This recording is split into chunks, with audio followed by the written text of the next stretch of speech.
Kamusta Pisces? Welcome to Like a Tarot. Alamin natin kung ano ang pagbabagong nangyayari sa buhay mo. Para sa mga bagong viewers, ang reading na ito ay timeless reading, general reading at guide po lamang, kaya hindi po magre-resonate sa lahat. Kunin mo lang yung akma sa sitwasyon mo. At kung kailan mo ito napanood, yun ang start ng 1 week reading para sa iyo. Ikaw na bahala magpalit kung si person mo ito o ikaw. Alamin natin kung ano yung message ng person mo at sa uli kukuha ako ng message ng person mo through songs. Isang card na lang. 3 cards yung kailangan natin eh. Ayan.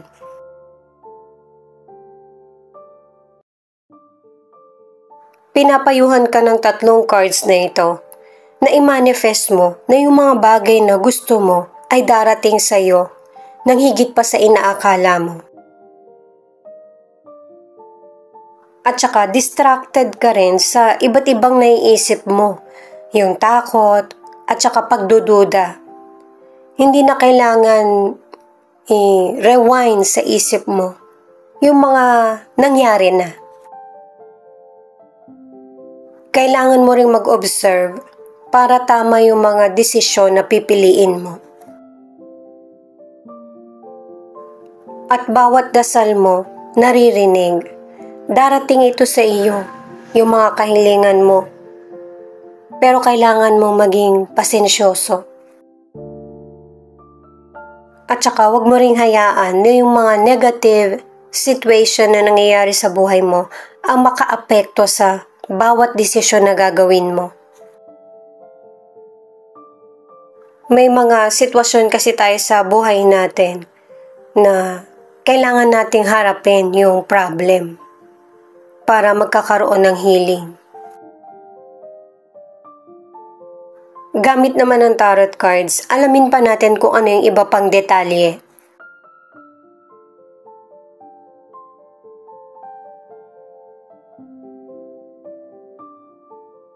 Knight of Cups, 2 of Pentacles, at 4 of Swords.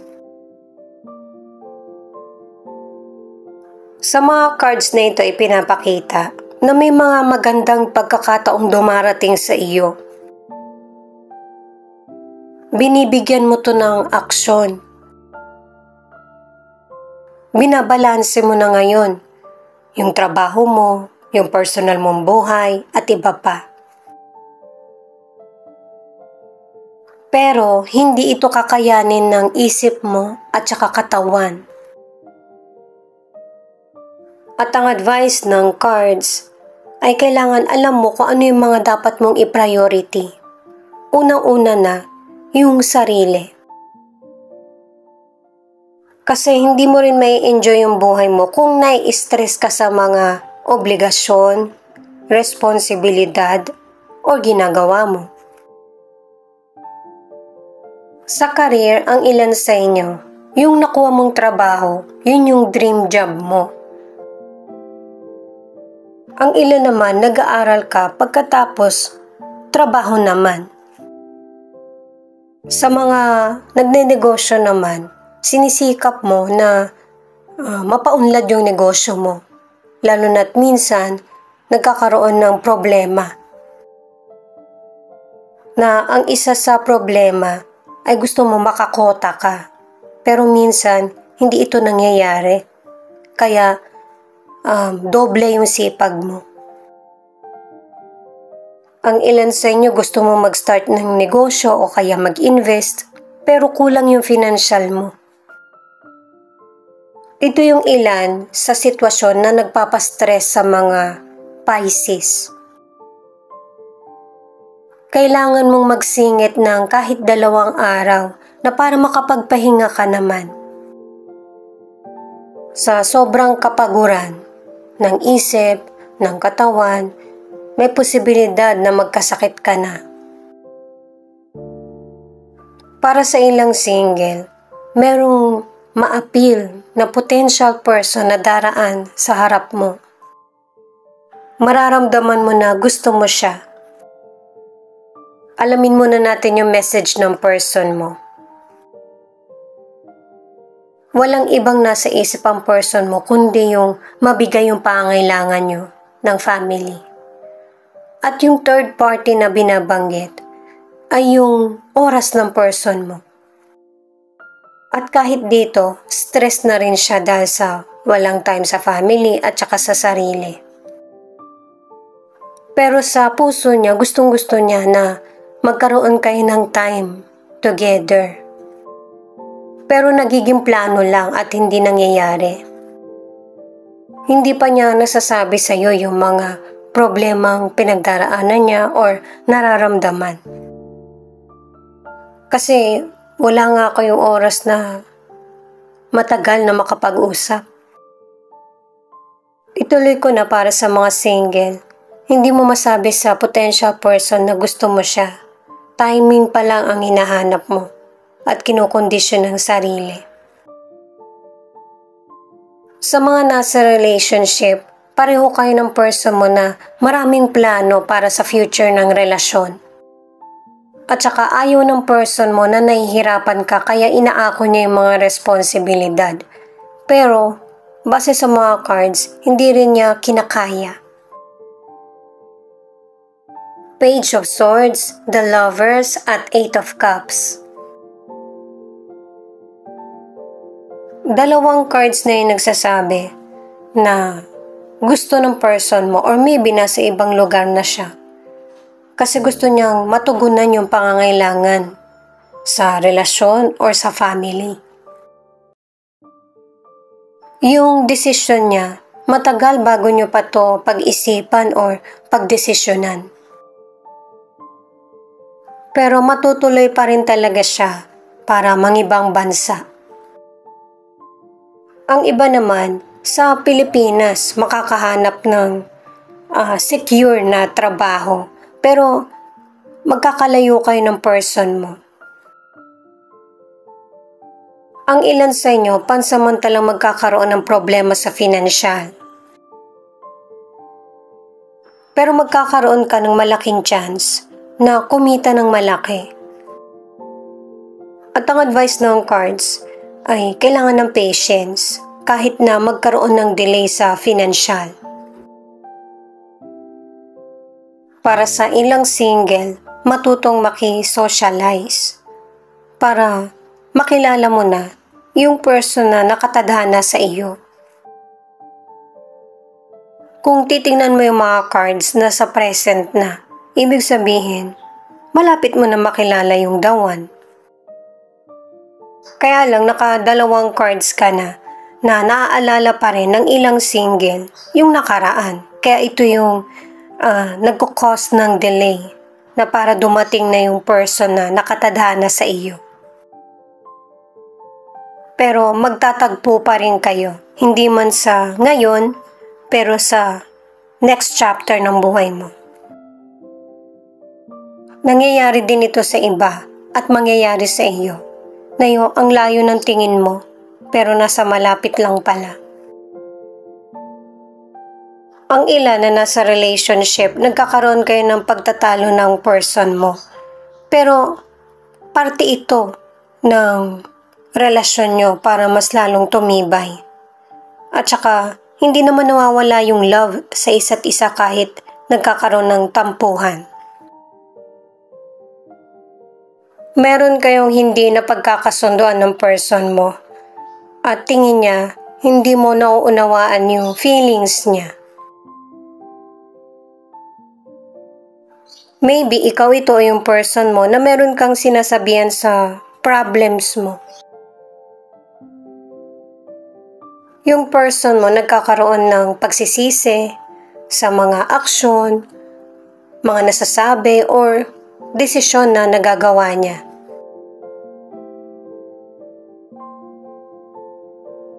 Kasi sa person mo, mas nangingibabaw yung emosyon niya kesa sa makapag-isip. At yung pagtatalo nyo kung ano yung naging resulta, hindi rin siya nagiging masaya. Lalo na kung ang relasyon nyo ay LDR. ituloy ko na para sa mga nasa relationship, ano man yung problems na kinakaharap nyo ng person mo, pareho kayong magdedesisyon na palipasin ito. Kasi pareho nyo na din napapansin na hindi maganda yung epekto sa inyong dalawa, lalo na sa relasyon. At saka napansin ko lang sa cards mo, mag-ingat ka sa kaibigan or taong nakapaligid sa iyo na chinichismis ka or hindi maganda yung intensyon sa iyo. Naka-2 cards na kasi, umiwas ka hanggat maaari. Guys, kunin nyo lang yung akma sa sitwasyon nyo kasi general reading ito.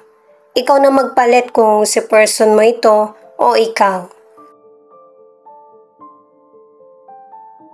7 of Pentacles, the High Priestess at the Devil. Ibig sabihin nito, yung mga paghihirap mo ay meron ng magandang resulta. Nakakaya mo nang balansehin yung feelings mo at saka yung sitwasyon. Naka-4 na cards ka na para sa patience. At ito yung panahon na kapag alam mo nang secure ka na, magsuslow down ka. Ang ilan sa inyo sa kalusugan, good health ka naman. At saka mas lalo mo pang may improve yung kalusugan mo dahil sa healthy lifestyle.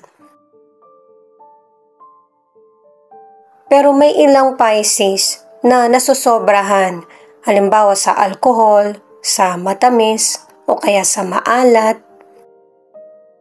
Kaya kapag alam mong nasobrahan ka na, hinay-hinay na.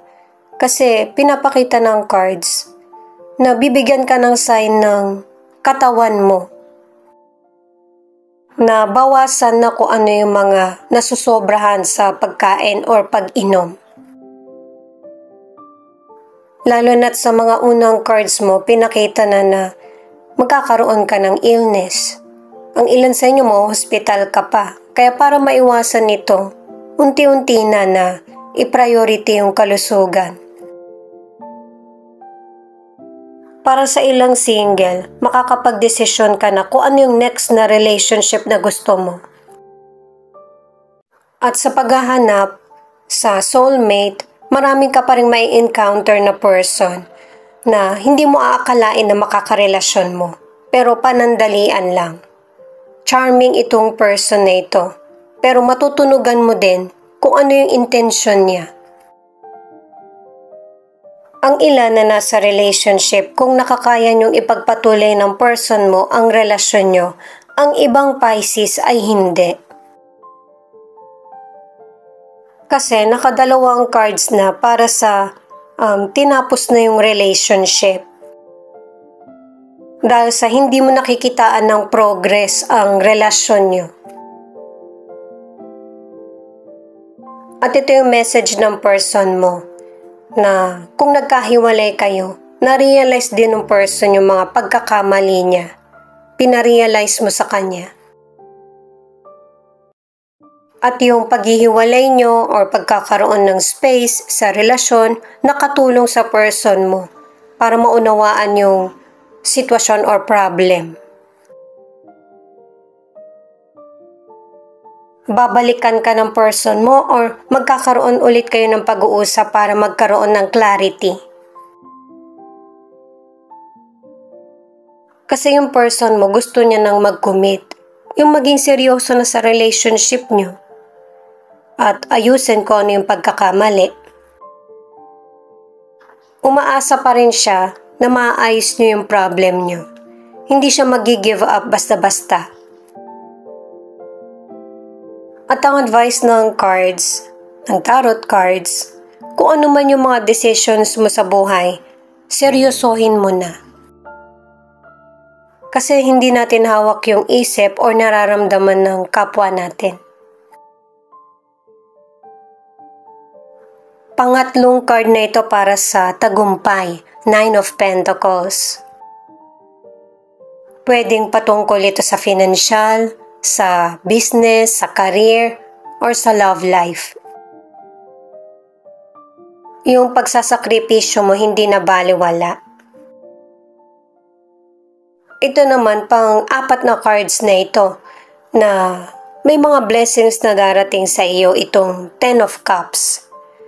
At saka may swerte din patungkol sa pamilya or love. At itong The Strength ang nagsasabi na kung ano man yung mga problemang pinagdaraanan mo ay lilipas din.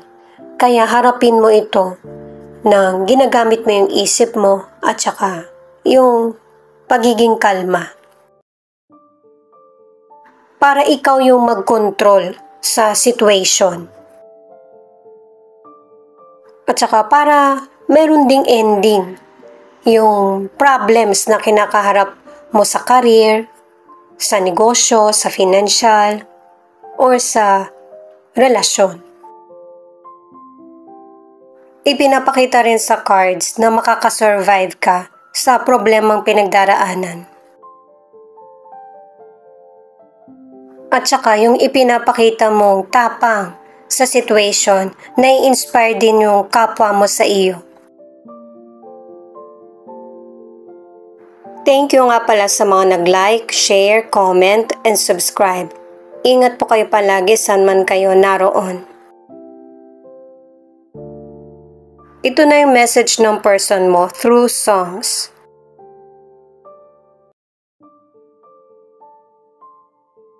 Healing. Pakinggan nyo na lang ito dito sa YouTube.